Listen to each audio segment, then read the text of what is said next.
Salam, hörmətli izləyicilər, xoş gördük hər birinizi. Mütəxəssislər Danışır 7-ci buraxılışı ilə sizinlə qarşınızdayıq. Bu dəfə Mütəxəssislər Danışır verilişində istehsalat, neft, qaz, tikinti sahələrində 15 il təcrübəyə sahib olan Aslan Abdullayev birlikdə güclü bizneslərdə təhlükəsini necə qurduğunu, bəzi şirkətlərin niyə illərlə sistemli qaldığını və təhlükəsizliyin biznesdə həqiqətən nəyi dəyişdiyini müzakirə edəcəyik. Aslan müəllim, xoş gəlmisiniz, hər vaxtınız xeyir olsun. Xoş gördük Ötən bəy, çox sağ olun dəvət üçün. Ümid edirəm ki, çox maraqlı müzakirələrimiz olacaq. Çox sağ olun, minnətdarım dəvətimizi qəbul etdiyiniz üçün. İndi bu gün sizlərə çoxlu suallarımız var və çox istərik ki, öz təcrübənizi bizlə və eyni qayda izləyicilərlə bölüşəsiniz və vaxt itirmədən ilk sualımıza keçirik. Aslan müəllim, sizcə bir şirkətə daxil olanda onun təhlükəsizlik səviyyəsini ilk 10 dəqiqədə necə hiss etmək olar? Var yoxsa yoxdur? Əslində biraz o qədər də asan deyil, bəzən görüntü aldadıcı ola bilər. Ümumi olaraq yanaşsaq təbii ki, ilk öncə sizi qarşılayan mühitdə təhlükəsizliklə bağlı, təxliyə ilə bağlı nişanların olmağı, təxliyə planlarının göstərilməyi, ümumi qaydaların, şirkətin polislərinin nümayiş olunmaqları ola bilər və yaxud da ki, insanların davranışları. Amma dediyim kimi, bəzən görüntü aldadıcı ola bilər. Yəni, artıq o sistemli yanaşma göstərə bilməsək, biz onu təyin edə bilmirik. Yəni, sırf ofisdə və yaxud da ki, hər hansı bir mühitdə yox, şirkətin proseslərinin gedişatı zamanı onu müəyyən eləmək daha asan olur. Yaxşı, bəs güclü bizneslərdə təhlükəsizliklə bağlı ən fərqli gördüyünüz davranış, yanaşma nə olub? Əslində, belə deyək də, qeyd elədiniz 15 il təcrübə. 15 il təcrübə heç də hər biri, belə deyək də, müxtəlif şirkətlər olub, heç də hər biri güclü bizneslər və yaxud da ki, yüksək səthən mədəniyyəti olan şirkətlər olmayıb. Onu belə deyək də, ən minimal səviyyədə olanlar olur və yaxud da ki, ola bilər ki, Azərbaycan bazarında, hətta digər bazarlarla da müqayisə edəndə üstün səviyyələrdə olan şirkətlər də olub deyə, yəni belə xüsusi bir sual yaddan çıxdı. Güclü bizneslərdə təhlükəsizliklə bağlı ən fərqli gördüyünüz davranış nə olub? Fərqli davranış, yəni bizneslərdə rastlaşdığınız. Deyəcəmiş bunu salarıq kadra. Aynen. Yəni, sistematik yanaşsaq davranış əslində fərdi məsələdir. Şirkətin yanaşması ola bilər ki, burada da bəzən absurd, yüksək standartlar deməyək, absurd tələblər, hansı ki, əslində təhlükəsizliyə heç bir xidməti olmur. Əlavə, belə deyək də, sənət falan işlər olsun.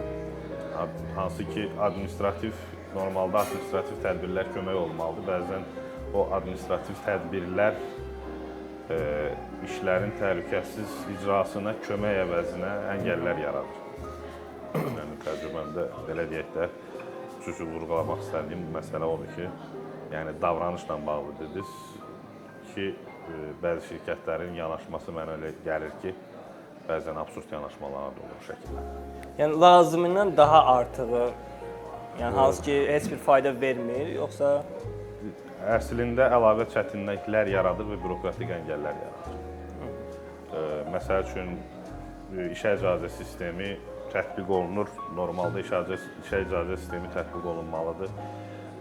Təhlükəli işlər üçün, xüsusi nəzarət tədbirləri tələb olunan işlər üçün ki, biz onu idarə edə bilək. Adi, sadə rutin işlərə isə mən elə gəlir ki, bəzən ehtiyac olur. Bəzi şirkətlərdə isə yəni onu artıq o şəkildə çeviriblər ki, işçi əlinə süpürgə alıb, yer süpürəndə belə, yəni ona işə icazə sənədi tələb olunur ki, bu artıq, belə deyək də, bürokratik əngəllərdir ki, həm işin sürətinə təsir edir, həm də təhlükəsizliyin işçilər arasında lazımsız bir şeymiş kimi formalaşmasına səbəb ola bilər. Elə növbəti sualımız da tam olaraq buna əlaqəlidir. Bir şirkətdə qeyd olunur ki, təhlükəsizlik sisteminin kağız üzərində qaldığını ən tez necə anlamaq olar? Bir növ elə bir ki, cavabını vermiş kimi də oldu əslində. Yəni bir tərəfdən cavab verdim, digər tərəfdən də mənə gəlir cavab vermək olar ki, tədbirlər kağız üzərində qalan zaman effektiv olmur. Yəni, əslində birinci suala dönəcəyik, oradakı, okey, biz gəlmişik şirkətdə işə icazə sistemi var, risk qiymətləndirilməsi var, hətta iş öncəsi təlimatlar, iş öncəsi təlimatlardan əlavə belə deyək də müxtəlif şirkətlər müxtəlif təcrübələr tətbiq edir. İş öncəsi iş yerində risklərin qiymətləndirilməsi sənədləri, belə deyək, bir sıra prosedurlar var, amma ki onu audit eləyəndə, yoxlama eləyəndə görürsən ki, sadəcə kağız üzərində qalır. Hardasa belə deyək də bir quş qoymaq üçün olan tədbirlərdir ki, heç bir effekt olmur. Yaxşı, növbəti sualımıza keçirik. Sizcə təhlükəsizlik mədəniyyəti ən çox rəhbərlikdən təsirlənir, yoxsa sahədəki işçilərdən? Yaxşı sualdır. Əslində şirkətin siyasətindən belə deyək də daha çox təsirlənir. Biznes olaraq dediyimiz kimi də mövzumuz elə sırf bizneslə bağlıdır ki, biznes olaraq biznesin sahibi, sahibkarı öz şirkətində təhlükəsizliyi hansı səviyyədə görmək istəyir? Yəni Nə qədər buna pul ayırır? nə qədər pul ayırır, ümumiyyət qədər hansı səviyyədə istəyir? Məqsədi nədir təhlükəsizliyin belə deyək də tədbirlərinin tətbiqində? Əslində işçi bəzən olur ki, yəni təcrübəmizdə də olub ki, aşağı standartlı layihələrdə belə baxırsan ki, daha öncə daha yüksək standartları olan layihələrdə işləyib və belə deyək də işçinin özündə təhlükəsizlik mədəniyyəti formalaşır.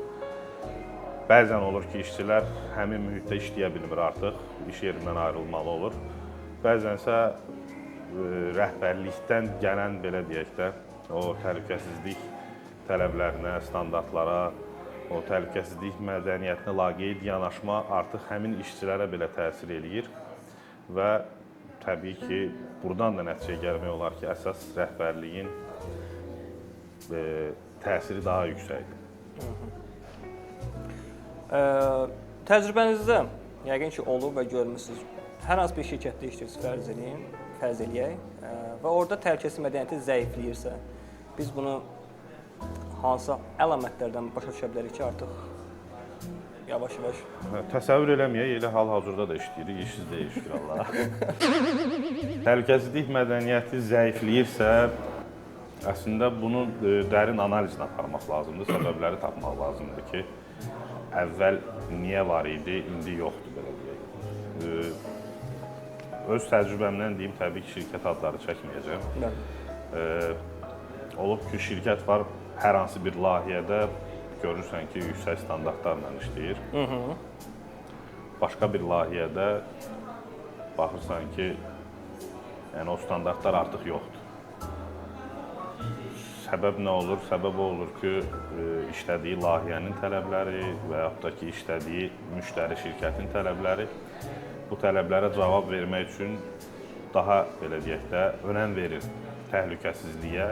Sırf o, belə deyək də, öz şəxsi fikir olaraq yox, sadəcə layihənin tələbi olaraq. Digər amillər də səbəb ola bilər. Əslində, bu təhlükəsizlik mədəniyyəti şirkətlərdə, ümumiyyətlə, nəinki mədəniyyəti, təhlükəsizlik, əmək mühafizəsi, idarəetmə sistemləri olsun.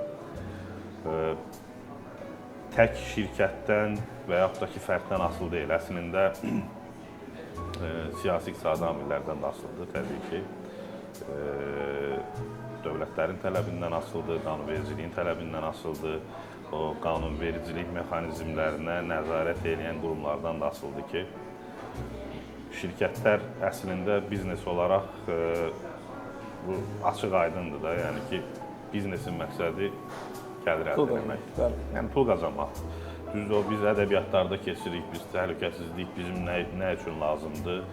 Deyirik, nə bilim, hüquqi tələbdir, biz deyirik ki, maliyyə tərəfi var, onun mənəvi tərəfi var. Təbii ki, bunun hər birinin üzərində olan maliyyə məsələsidir ki, şirkətin məqsədi pul qazanmaqdır.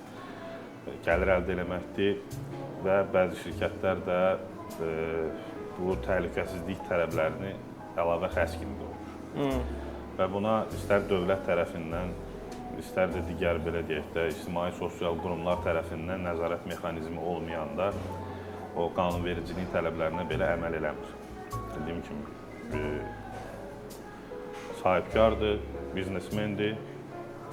Məsəl üçün, mən təlimə niyə bu qədər büdcə ayırmalıyam və yaxud da ki, texnologiyaya niyə qədər bu qədər büdcə ayırmalıyam? Güclü bizneslər təhlükəsizliyə yatırım edərkən ən çox nəyə fokuslanırlar? Burada yəni söhbət gedir ya qaydalar olur, ya insanlar olur, ya da ki, hər hansı bir sistemin özünə. Mənim fikrimcə ilk öncə tək hər hansı bir qaydalara, sistemə, insanlara fokuslanmaq yox, yəni biraz kompleks yanaşma eləmək lazımdır. İlk öncə sistem və insan faktorudur. Təbii ki, bu sistemin işləməyi də insan faktorundan asılı olmalıdır. Amma biz sistemi o şəkildə qurmalıyıq ki, sistem hər hansı bir insan faktorundan, belə deyək də, fərd olaraq asılı olmasın. Yəni, bugün mən sahibkar olaraq tutalım ki, mən öz sətəm şöbətimə sətəm rəhbəri işə götürürəm. O elə bir sistem qurulur ki, o sabah məzuniyyətə getdi və yaxud da xəstələndi və yaxud da hər hansı bir səbəbdən ani olaraq iş yerini tərk elədi. Bu təbii ki, tək sətəm şöbəsinin rəhbərinə aid deyil, digər belə deyək, resurslara da aiddir. İstər keyfiyyət şöbəsi olsun, şirkətdən asılı olaraq istehsalat şöbəsində olsun, yəni fərqi yoxdur. Yəni biz fərdi sistemdən götürsək belə, o sistem çalışmalıdır. Biz o fərdi əvəzləyirik. Belə deyək də, şahmat taxtasında bir piyadanı götürüb yerinə digər piyadanı qoyub, biz həmin oyunu davam elətdirə bilərik. Amma təbii ki, sistemdə insan yönümlü olmalıdır. Yəni, insan yönümlü, istər yanaşma, çünki qəzaların kök səbəbini demirəm, təbii ki, əsas səbəbləri insan faktoruna dayanır. Yenə deyirəm, birbaşa olaraq kök səbəb olmur. Amma ki, insan faktoru varsa, orada da qəza baş vermək ehtimalı olacaq. Doğru. Çox sağ olun müəllim. Növbəti sualımızı keçirik. Sizcə hansı təhlükəsizlik səhvləri zamanla şirkətin özünü zəif edir, amma bunu biz artıq gec başa düşürük? Yəni, gözə görünməyən bir növ risklər, təhlükələr də demək olar. Əslində biz onu başa düşürük hardasa statistikalarda. Bəzən şirkət rəhbərlikləri onu sadəcə rəqəm kimi görür. Yəni, bu da təbii ki, yanlış yanaşmadır. Biz onları, belə deyək də, rəqəm kimi görəndə bizim sətəmlə bağlı, təhlükəsizliklə bağlı statistikalarımızı sadəcə rəqəm görən zaman biz artıq o düzgün dəyəri verməmiş sayılırıq. Və təbii ki, bu sonda hər hansı bir ağır nəticəyə gətirir, çıxarır. Məsəl üçün, adi bir şey, hər hansı bir cihazda, avadanlıqda təhlükəsizlik mexanizmi, belə deyək də, balaca bir avtomat falan bu şəkildə yanır. Biz onu yenisi ilə əvəz eləmək əvəzinə hər hansı bir şəkildə yan keçirik. Naqillə mücalaq eləyirik bu şəkildə. Sadə misal çəkim. Nəticədə nə olur? Böyük bir yanğın baş verir. Tutalım ki, bizim şirkətimiz logistika şirkətidir, böyük bir ambardır və yanır bütün məhsullar. Nəticədə nə olur? Şirkətə böyük zərər, ciddi ziyan. Yəni, əslində, bəlkə də bazar dəyəri 10, 15, 20 manatlıq olan bir, belə deyək də, avtomatın hər hansı bir qoruyucu cihazın zamanında yenilənməməsi nəyə gətirib çıxardı? Bizim biznesimin tamamilə çökməsinə gətirib çıxardı. Gözəl. Növbəti sualımız, siz hazırda da rəhbər vəzifəsində çalışırsınız və bir növ ona əlaqələndirir. Bir rəhbərin təhlükəsizliyə münasibəti işçilərin gündəlik davranışını real olaraq necə təsir edir, necə dəyişə bilir? Rəhbər olaraq necə təsir edir? Təbii ki, birbaşa olaraq təsir edir, yəni dolayı yox, birbaşa təsir edir. Amma mənim durumumda bunu müqayisə eləmək biraz düzgün olmaz. Çünki mən sırf bu, belə deyək də, bu sektor üzrə, bu sahə üzrə sətəm şöbəsinin rəhbəriyəm. Amma ki, bu ən çox mənə elə gəlir ki, düzdür, danmıram, yəni bu məsələlərdə də, bu belə deyək, sahədə də təsir edir. Amma ümumi götürsək, ən aşağı səviyyədə, ən aşağı rəhbərlikdən belə işçinin və rəhbərliyin arasındakı olan münasibət birbaşa olaraq təhlükəsizliyə, birbaşa olaraq, yəni dolayı yenə təkrar edirəm, dolayı yox, birbaşa olaraq təsir edir. Yəni, adətən hansı davranışlar, yəni bu özünü göstərir? Daha əvvəl də müzakirə elədik. Laqeyd yanaşma, məsəl üçün bir rəhbər təhlükəsizlik məsələsinə laqeyd yanaşan zaman artıq işçi də, xüsusi də belə deyək də, mütəxəssis heyətindən söhbət eləmirəm, fəhli heyətindən hansı ki, belə deyək, gündəlik rutin fiziki işlər icra eləyir. Yəni, baxır, görür rəhbərliyi üçün bu o qədər də önəmli deyilsə, o da düşünür ki, yəqin ki, mənim üçün də önəmli olmamalıdır. Yəni, bu birbaşa aşağı rəhbərlikdən yuxarı, belə, ən üst rəhbərliyə qədər davam edir. Tutalım ki, şirkət rəhbəri təhlükəsizliyə önəm vermirsə, səthəm şöbəsinin rəhbəri nə qədər, belə deyə, canfəşanlıq eləsə də, nə qədər maarifləndirmə aparsa da, məlumatlandırma aparsa da, effekti daha az olur. İndi siz təsəvvürə gətirin ki, səthəm şöbəsi hər hansı bir e-mail atır, məsələ ilə bağlı şirkət rəhbəri dərhal o e-mailin üzərindən bir dəstək e-maili yazır. Artıq bu o deməkdir ki, şirkət üçün, şirkətin rəhbərliyi üçün təhlükəsizlik məsələləri önəmlidir. Bu da birbaşa təsir eləyəcək digər şöbənin, belə deyək də, rəhbərliklərinə bu zəncirvari şəkildə aşağıya qədər təsir eləyəcək. Yəni, birbaşa olaraq rəhbərin yanaşması, münasibəti, hətta işə yox, şəxsi münasibətləri belə təsir eləyir. Bəs şəxsi münasibət deyəndə tam olaraq nəyi nəzərdə tutursunuz? Şəxsi münasibət deyən zaman professional baxımdan yox, iş tapşırığı verməkdən söhbət getmir. Məsəl üçün, mən adi bir işçiyə deyə bilərəm ki, zəhmət olmasa o qələmi oradan mənə ver. Yəni, bunu deməyin müxtəlif yolları var. Yəni, tondan istifadə edəcək, o gestikulyasiyadan istifadə edəcək, mimika, yəni o belə təsir eləyir. Yəni, işçi ilə rəhbər arasında səmimiyyət hansı dərəcədə olmalı ki, yəni təhlükəsizliklə əlaqələndirsə də bir növ bunu? Rəhbər arasında səmimiyyət professional şəkildə olmalıdır, şəxsi səviyyəyə düşməməlidir. Təbii ki, ola bilər, yəni işçi ilə rəhbər arasında o şəxsi münasibətlər də ola bilər, dost da ola bilərlər, yoldaş da ola bilərlər, amma bunu işdə yəni heç bir şəkildə hiss elətdirməməlidirlər. Yəni, belə deyək də, sənin mənə ərkin çatır, şəxsi olaraq zarafat eləyə bilərsən, amma onu iş mühitində eləyə bilməyəcəksən. Eləməyin belə düzgün deyil.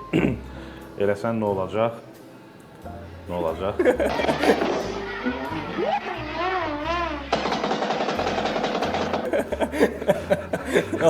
Bunu istifadə edəcəm. Gözəl. Az öncə misal çəkdiniz, müəllim. Avtomat məsələsi. Böyük yanğına səbəb olur. Bəs real praktikanızda belə bir şey olubmu ki, məsələn, hansı ki, kiçik görünən təhlükəsizlik problemi sonradan böyük bir riskə çevrilir?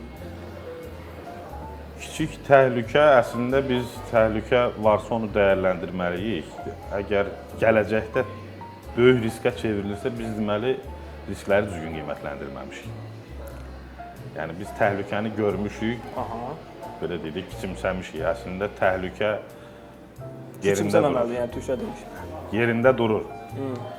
Biz düzgün qiymətləndirsəydik, düzdür, bəzən olub, mənim öz təcrübəmdən deyim ki, adi sahədə, indi səthəm şöbəsi olaraq, səthəm əməkdaşları olaraq hər hansı bir işə müdaxilə eləyirik. Bu son layihələrin birində olmuşdu. Rəhbər vəzifədir. İzah eləməyə çalışıram ki, belə ola bilər, nəticəsi belə ola bilər. O da şərq xalqlarından idi. Yəni, uşaq kimi küsür ki, yəni, siz niyə elə düşünürsünüz ki, niyə ancaq bəzi şeylər danışırsınız, pis şeylər danışırsınız. Əslində isə yəni, risk qiymətləndirilməsinin məqsədi odur. Yəni, biz maksimum nə ola bilər, onu nəzərə almalıyıq. Məsəl üçün, öz təcrübəmdən deyim, düzdür, ağır nəticə verməmişdi. Şirkət idi, məkan olaraq öz yeri deyildi, arendaya götürmüşdük. İcarədə olan bir, belə deyək, köhnə Sovetin vaxtından qalmış bir zavod idi. Zavodun girişində 1900-cü il yazılırdı, belə deyək. Yəni, bunu sadəcə deyirəm ki, təsəvvür edin, nə qədər köhnədir. Orada tez-tez xırda yanğınlar olurdu, elektriklə bağlı. Məsələ nə idi ki, Sovet vaxtında, özünüz bilirsiniz, hətta yəni, yaşayış binalarında belə elektrik naqilləri daha çox alüminiumdan istifadə olunurdu. O alüminiumda naqillər gəlirdi, birləşirdi avtomata, alüminium və mis, belə deyək də, lori dildə isə yola getmirlər. Və nəticədə nə oldu? Xırda yanğınlar olurdu ki, düzdür, belə deyək, hadisə olaraq böyük yanğına çevrilmədi. Onu bəzi tədbirlər görərək aradan qaldırdıq o məsələləri, belə deyək, xırda mühəndislik tədbirləri tətbiq eləməklə, amma ki, şirkət o həddə gəlmişdi ki, artıq öz büdcəsindən həmin zavodun elektrik sistemini yeniləsin. Yəni, çox da böyük bir şirkət deyildi ki, hansı ki, ona büdcə ayırmaq artıq həmin şirkətinin maddi durumuna, maliyyə durumuna çox böyük təsir edirdi.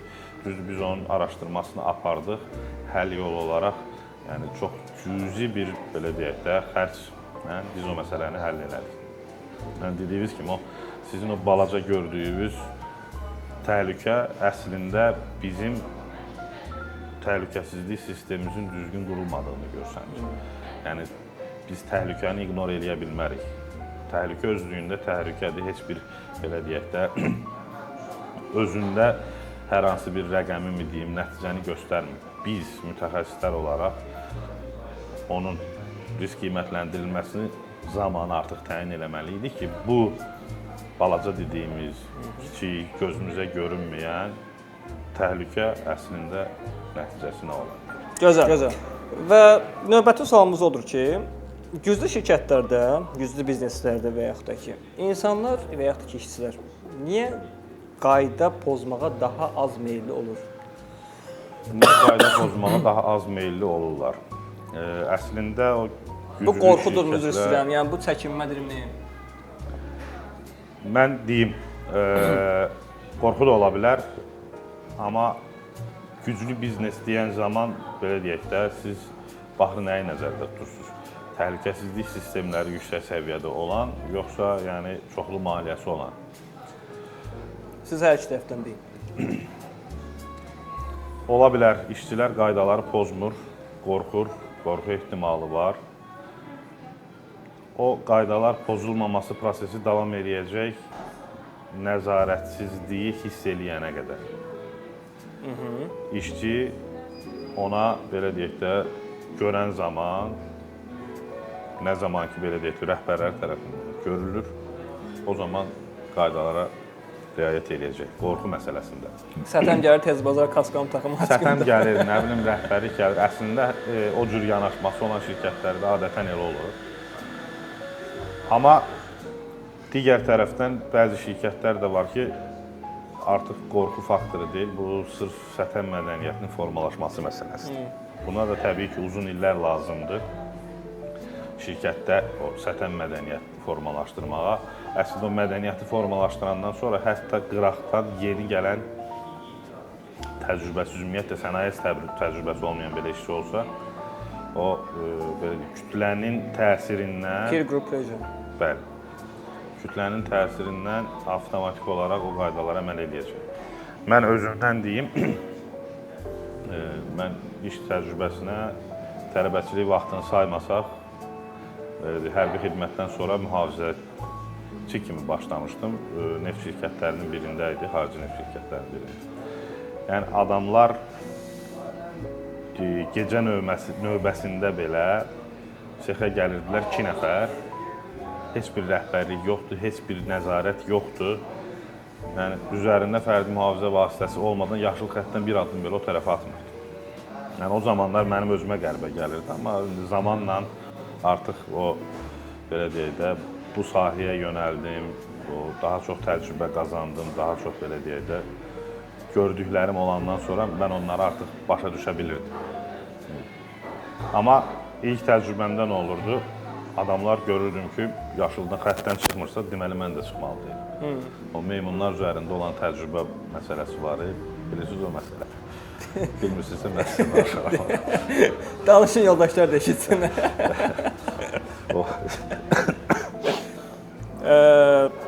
Aslan müəllim, sizcə gələcəyin uğurlu bizneslərini təhlükəsizlik baxımından fərqləndirəcək əsas faktorlar nə olacaq? Yenə qayıdacam bayaq dediyim məsələyə ki, güclü biznes deyəndə təhlükəsizlik standartlarının yüksək olmağı və yaxud da ki, ümumiyyətlə, yaxşı biznes olmağı, belə deyək də, yaxşı maliyyə gəlir olan. Ya, biz adətən indi... Bilirəm, başa düşürəm, əsəbləşməyin. Mən nəyə görə deyirəm? Mənim öz təcrübəmdən deyim ki, sənaye sahəsidir, rəhbər işçi gəlir, hansı ki, bu adamın sənaye təcrübəsi yoxdur. Maliyyə təşkilatlarında işləyir və yaxud bankda işləsin, xidmət sektorunda işləyir.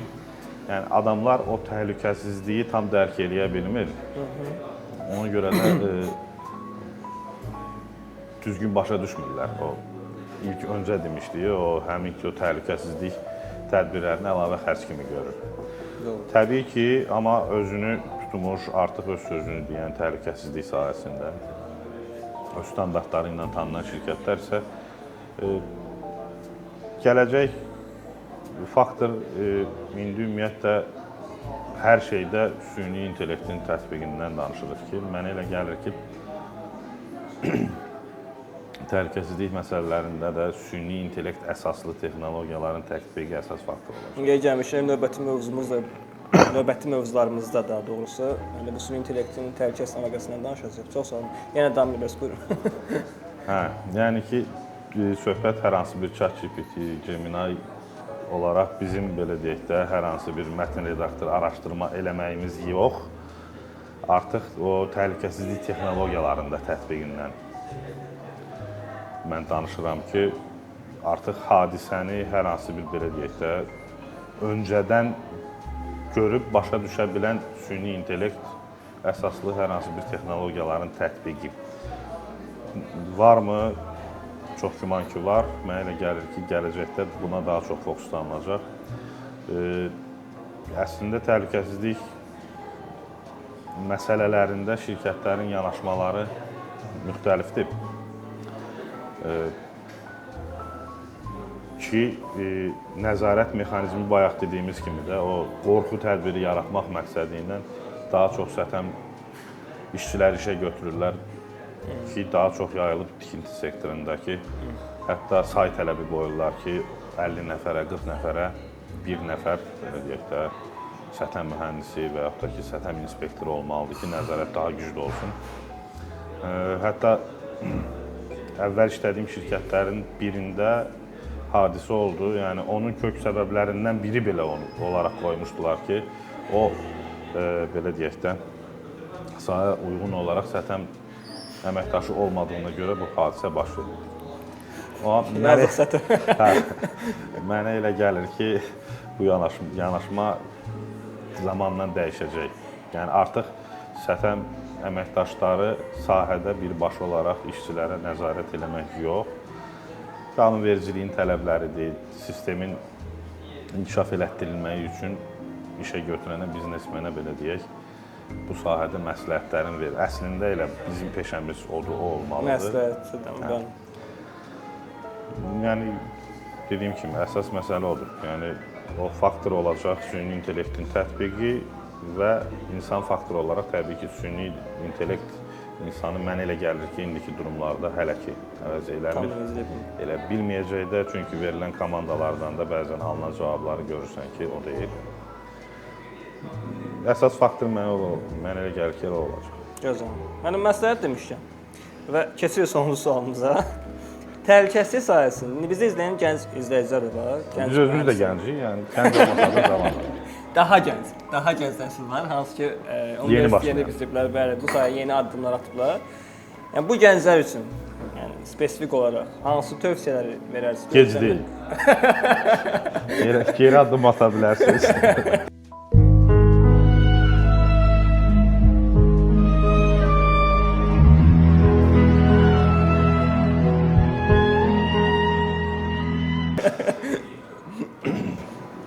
Özləri inkişaf etdirmək üçün yəni, daha çox nəyə fokuslansınlar?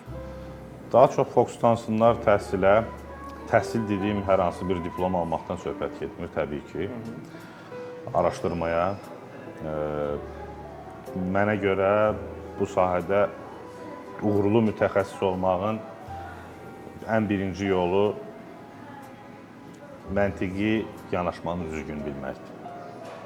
Bəzən görürsən ki, əməkdaşlar var ki, adlarının qarşısında və yaxud da arxasında, əvvəlində o qədər belə də titullar, statuslar var. Söhbət əsnasında baxırsan ki, adi məsələlərə yanaşması düzgün deyil. Yəni, heç kimi pisləmək mənasında demirəm və özüm haqqında yüksək fikirdə də deyiləm. Sadəcə gənclərə məsləhətim odur ki, analiz qabiliyyətlərini yüksək eləsinlər. Təhsil, maariflənmə, oxumaq şərt deyil ki, yəni hər hansı bir maliyyə vəsaiti ayırıb, özünüzə, belə deyək də, hər hansı bir kursumu alım, beynəlxalq dərəcə diplomumu alım, şərt deyil. Əsas öyrənməkdir, yəni öyrənmək və tətbiq eləmək. Düzdür, indiki durumda bəzi şirkətlərdə o biliklərimizi tətbiq eləmək o qədər də asan deyil. Ki, təbii ki, şirkətin yanaşmasından asılıdır. Yəni biz insanın özü də belə deyək də resursdur da, yəni human resurs olaraq belə bəzi şirkətlər baxırsan intervyuda səni yüksək səviyyədə intervyu eləyir, amma potensialının 100%-ni yox, heç bəlkə də 15%-ni də istifadə eləmir. Amma bu o demək deyil ki, gənc kadrdır, gəlir birinci şirkətdə oxuyub kitabı belə deyək də, məlumatları alıb, gəlir görür ki, yox, bunu heç kim tətbiq eləmir, gedir ikinci şirkətə, heç kim tətbiq eləmir, həvəsdən düşür, dayandırır, deyir, onsuz da hər hansı bir belə deyək də, tanışlıqla mı deyim, hər hansı bir şəkildə işləyirik, bu şəkildə olmur. Amma bəzən olur ki, gedir elə bir layihəyə düşür, onda artıq gec olur ki, gərək vaxtında dayanmazdım. Sırf oxumaq, maariflənmək, kağıza yox, sertifikata yox, təbii ki, savada önəm verir. Amma yenə dediyim kimi, gələcəyin peşəsi kimi Gec deyil. Yenə gec deyil. Bu mənim öz şəxsi düşüncəmdir ki, yəni bir şirkətdə 100 dənə sətəm əməkdaşı saxlamaqdansa, 2-3 sətəm əməkdaşı saxlayıb şirkətin o sətəm mədəniyyətini düzgün formalaşdırmaq. Əslində bizim işimiz birbaşa olaraq bayaq da dedim, məsləhət vermək, bizim işimiz hər hansı bir proses, hadisə baş verdi, araşdırmada iştirak eləmək, yenə belə deyək də, təhlükəsizlik tərəfindən qanunvericilik tələbləri və yaxud da ki, hər hansı bir normativ standartların tələbləri barədə belə deyək də, araşdırma vaxtı məlumat vermək və komandaya dəstək olmaqdır əslində ki, bütün işlərin icrasına da, hətta təhlükəsizlik tədbirlərinin yerinə yetirilməsinə də həmin işi görən işçilər və işçilərin rəhbərləri belə deyək də, cavabdehdir. Onların sətəm sahəsində yanaşmasını dəyişə bilsək, mənə elə gəlir ki, şirkət olaraq əslində o böyük bizneslərin belə deyək də, təhlükəsizliyə niyə önəm verməyindən danışırıq.